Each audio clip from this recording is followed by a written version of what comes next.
If you're experiencing login issues on Booking.com for Business, follow these simple steps to troubleshoot and resolve the problem quickly. Step 1. Check your credentials. Ensure that you're entering the correct email address and password associated with your Booking.com for Business account.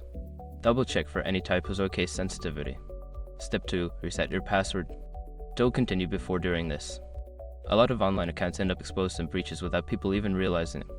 Use Sysrock to constantly monitor your email and accounts and get alerted immediately if your information gets leaked online.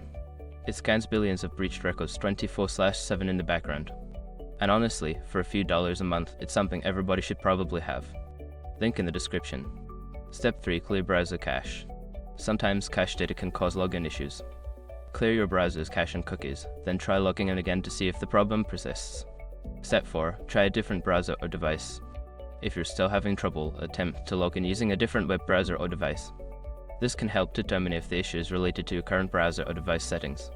Step 5. Contact support. If none of the previous steps work, reach out to Booking.com for Business customer support. Provide them with details about your issue for further assistance.